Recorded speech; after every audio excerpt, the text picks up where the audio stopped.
요한계시록 강의 22번째 시간 시작하겠습니다.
기도드립니다. 주님, 우리 모두가 가볍고 자유로운 영혼으로 살게 하옵소서.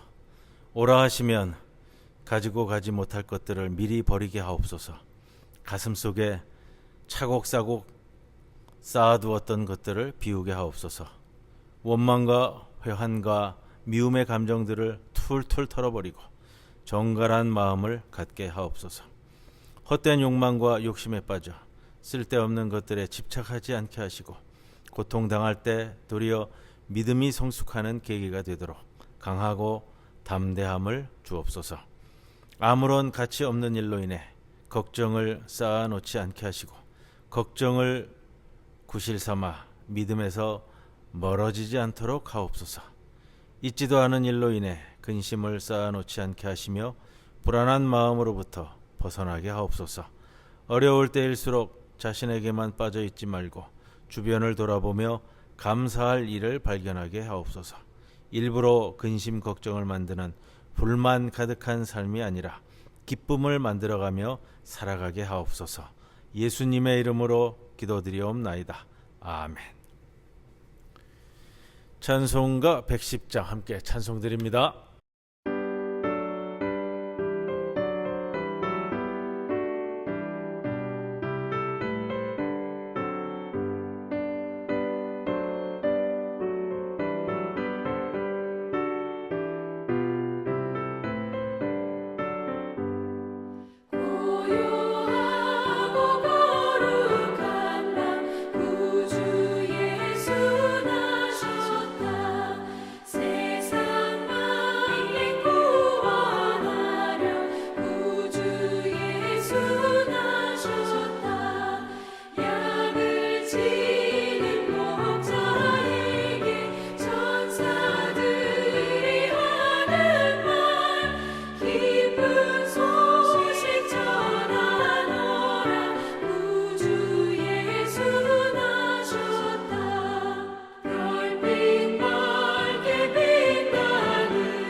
오늘 요한계시록 강의 22번째 시간 11장 15절에서 19절 말씀 7번째 나팔소리에 대한 본문 먼저 봉독하고 말씀을 나누도록 합니다.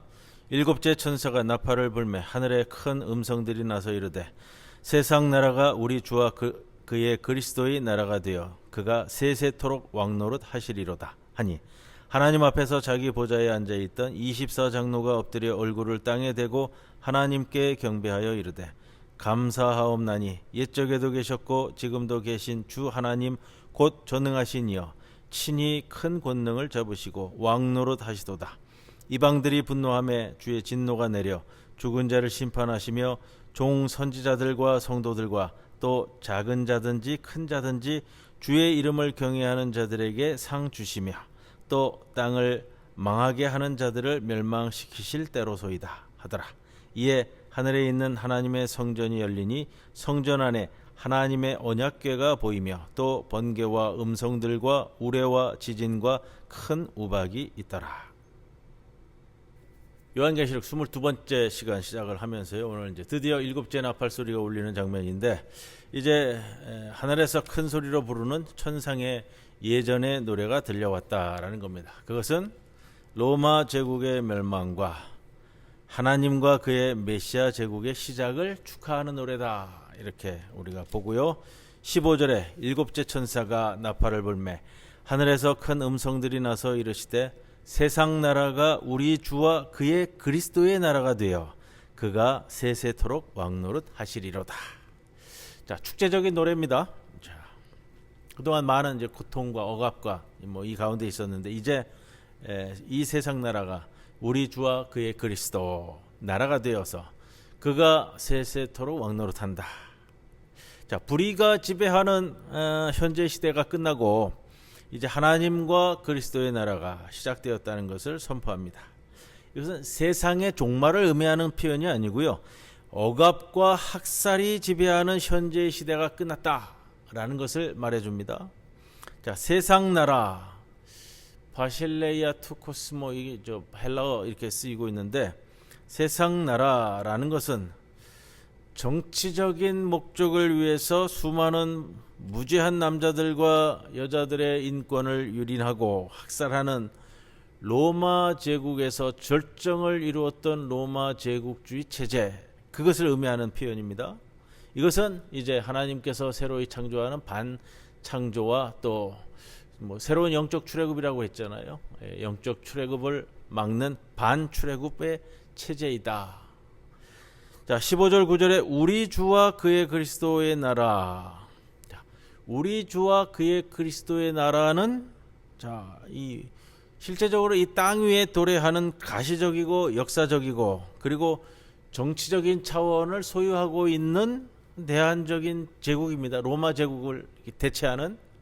물론 하나님의 나라는 하나님의 권세를 통해서 도래하지만, 그러나 세상 나라를 하나님의 나라로 변화시키는 데에는 그동안에 피 흘렸던 순교자들과 예언자적 증인들의 헌신적인 신앙 실천이 역시 결정적으로 중요하다라는 말씀을 우리에게 줍니다.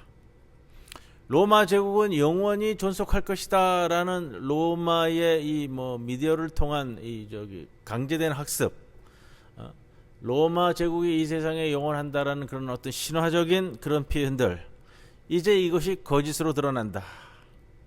보좌에 앉아있는 24 장로들은 새로운 시대의 시작을 축하하면서 천상에서 노래 부르며 즉시 하나님에게 감사하는 찬양으로 화답하고 있다.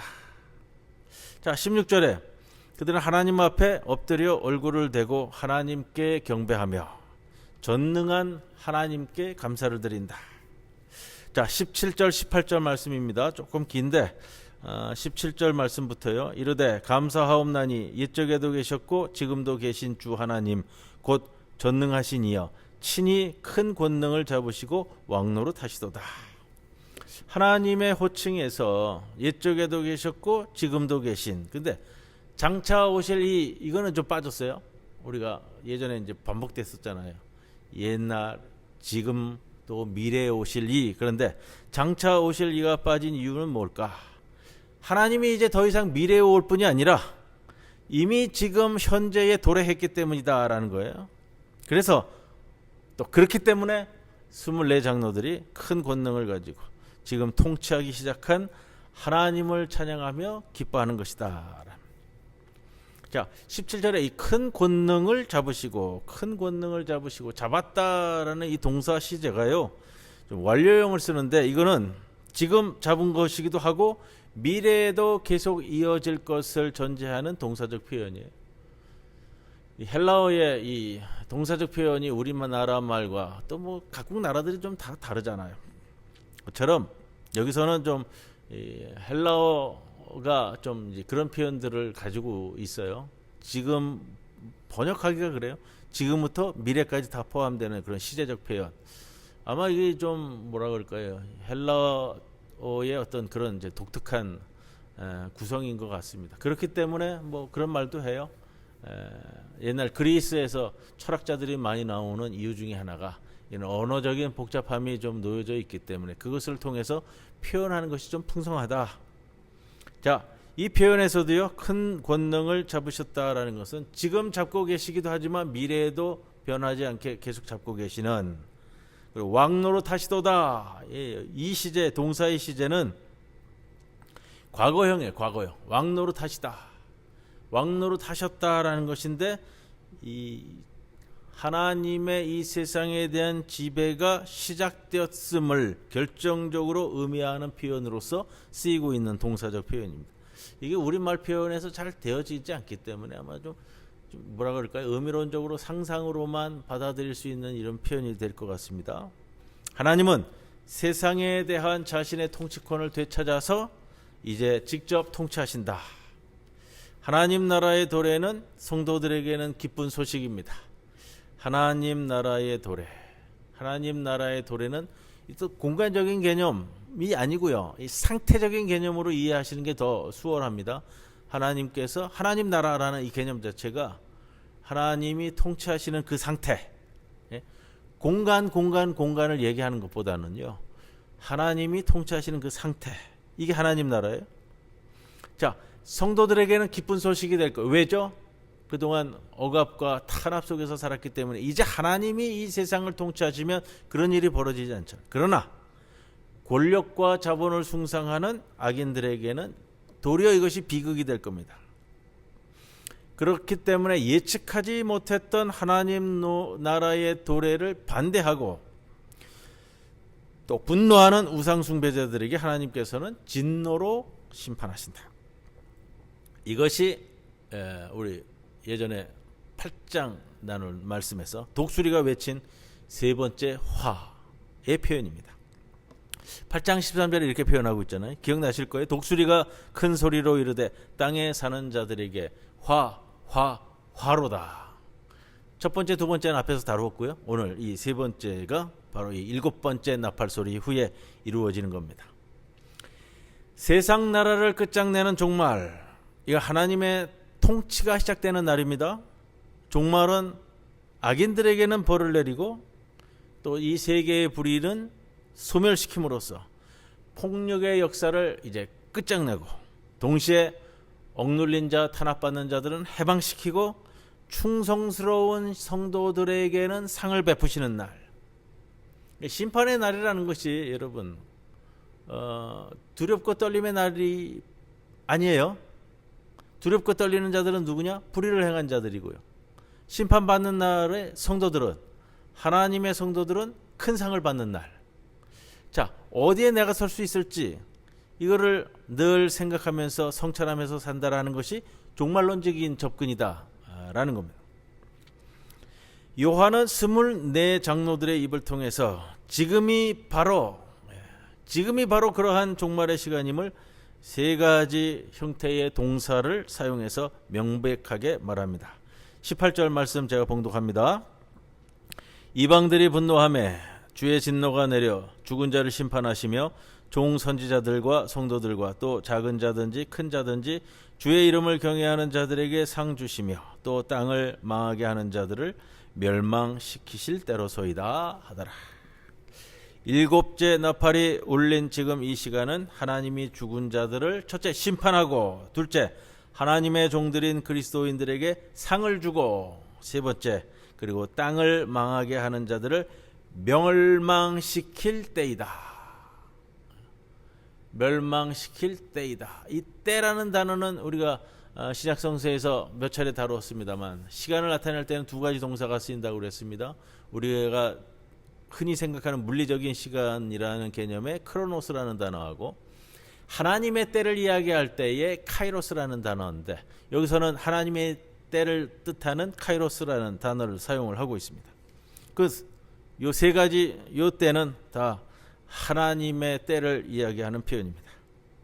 그러면서 이 때는 현재 시간에 우리가 살아가고 있는 이 현재 시간에 이 역사 안에서 개입하시는 하나님의 심판의 때이기도 하다라는 것을 우리가 좀 기억을 하고요. 자, 그렇기 때문에 우리가 소위 말하는 하나님 마지막 심판의 날, 하나님 마지막 심판의 날은 이제 뒷부분에 끝에 일어날 겁니다. 나중에 일어날 겁니다. 요한계시록 20장 이하에 다룰 때 다시 말씀드릴 건데요. 자, 오늘 본문에 여기서 죽은 자들이라는 것은 어떤 사람들이냐? 모든 죽어버린 사람들을 이야기하는 것이 아니라 신앙을 실천하고 생을 마친 의인들, 순교자들, 그리고 억울하게 희생당한 무지한 희생자들. 자, 이 심판하다라는 단어가 크리노라는 그리스어 단어를 쓰는데요. 이것은 심판하다라는 뜻도 표현하지만 또 다른 의미가 있어요. 심판하다라는 단어 뜻과 또 하나는 정의를 행하다라는 동일한 단어로 쓰입니다. 그렇기 때문에 죽은 자들을 심판하신다라는 것은 정의의 하나님께서 죽은 자들의 이 원한 한 맺힌 것들을 풀어주시고 그들의 권리와 그들의 정의를 회복시켜주고 부활시키신다라는 뜻을 갖습니다.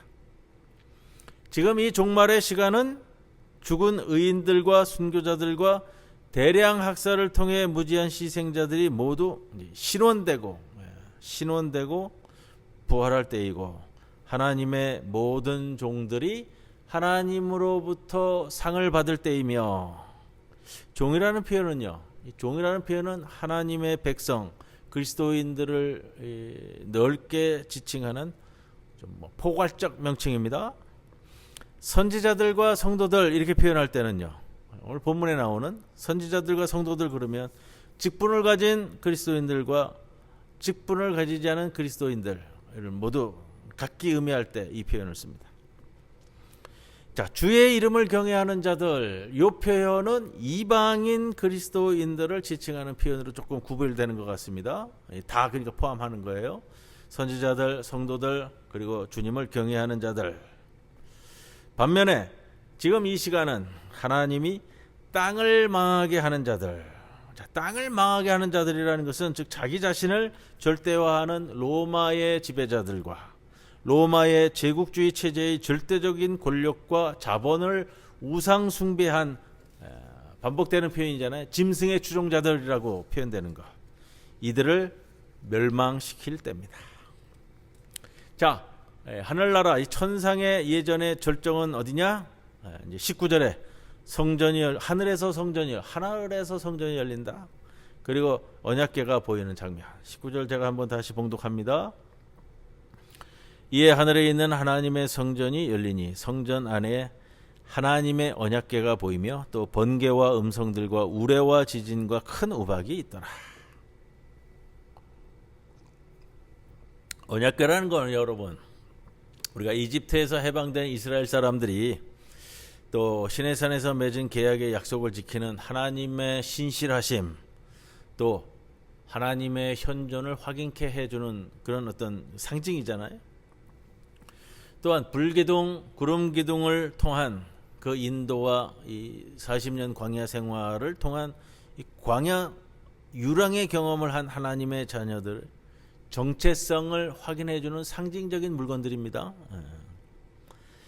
19절에 있는 이에 하늘에 있는 하나님의 성전이 열리니 성전 안에 하나님의 언약궤가 보이며 자, 성전이 열리고 지성소에 감추어져 있어야만 하는 언약궤가 보인다라는 것은 로마 제국 한복판에서 상상을 해보시는 거예요. 로마 제국 한복판에서 새로운 출애굽을 일으키신 하나님이 모든 유혹과 압제에 노출되어 있는 소아시아 이 소아시아 지역에 흩어져 있는 식민지 도시들 그들 도시에 살고 있는 그리스도인들 가운데 지금 해방자로서 그리고 구원자로서 현존하고 있다는 것을 의미합니다. 번개와 음성들과 우레와 지진과 큰 우박 이거는 하나님의 현현을 나타내는 상징적인 표현으로 구약 성경에도 많이 등장을 하고요. 또한 억눌린 자들의 해방과 자유를 위해서 출애굽을 다시 일으킨 하나님의 심판으로 인해 로마 제국의 그리고 그 동맹국들의 몰락해서 사라지는 급박한 격변의 상황을 상징적으로 표현하는 것이 번개와 우레와 지진과 우박 이렇게 됩니다. 가난한 자들과 억눌린 자들을 해방하고 구원하기 위해서 로마 제국 안에서 새로운 출애굽을 일으키신 하나님의 조금 표현이 격할까요? 하나님의 반로마 제국주의적 운동 이게 로마 제국의 몰락과 함께 성취되었습니다. 일곱 나팔 환상이 바로 그 신학적 틀을 우리들에게 풀어서 설명해 주는 겁니다. 요한계시록을 저술한 요한 사도는 권력과 자본을 우상 숭배하는 로마 제국의 이 뱃속으로부터의 탈출과 해방을 위해서 지금은 그 로마 제국의 뱃속으로 여기 이 권력과 자본주의적 이 색채 이 탈출과 해방을 위해서 그 옛날 모세를 통한 그 출애굽의 기억을 재현해내는 겁니다. 뭐 요즘 그 뭐 누구예요? 한강이라는 작가가 죽은 자가 산 자를 살린다. 이게 이제 기억에 대한 연대잖아요. 우리가 로마 요한계시록 말씀을 나누면서 기억하면서 연대를 갖는가. 한강이라는 작가도 소년이 온다라는 그 소설에서 이야기하고 있는 주제가 죽은 자가 산자를 살린다. 죽은 자가 산자를 살린다고요. 그 예전 기억, 지금 지난주에 일어났던 사건도 그거예요. 45년 전에 비상계엄의 그 기억이 45년 후에 오늘 이 땅에서의 민주주의에 대한 기억 연대를 통해서 다시 부활하는 사건. 자, 일곱 나팔들의 환상의 목적은 이 요한계시록을 읽는 독자들로 하여금 출애굽을 다시 일으키시는 소아시아 지역에 흩어져 있는 그리스도 공동체의 출애굽을 다시 일으키는 반제국주의 운동에, 로마 제국주의에 반대하는 운동에 적극적으로 가담케 하기 위해서 고무시키는 역할을 감당하고요. 자, 로마 제국의 사악한 제국주의에 대한 비폭력 저항, 그거예요. 우리가 이번에 계엄 해제 이후에 탄핵까지 가면서 비폭력 저항을 하는 것처럼 이 비폭력 저항과 투쟁이 불의한 세계를 변화시키는 새로운 출애굽 운동이다. 이것이 일곱 나팔이 우리들에게 전해주는 메시지가 됩니다. 오늘 여기까지 말씀 나누고요. 찬송 111장 함께 찬송드립니다.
주님 가르쳐 주신 기도 함께 기도드립니다. 하늘에 계신 우리 아버지여, 이름이 거룩히 여김을 받으시오며 나라가 임하시오며 뜻이 하늘에서 이루어진 것 같이 땅에서도 이루어지이다. 오늘 우리에게 일용할 양식을 주시옵고 우리가 우리에게 죄 지은 자를 사하여 준 것 같이 우리 죄를 사하여 주시옵고 우리를 시험에 들게 하지 마시옵고 다만 악에서 구하시옵소서. 나라와 권세와 영광이 아버지께 영원히 있사옵나이다. 아멘.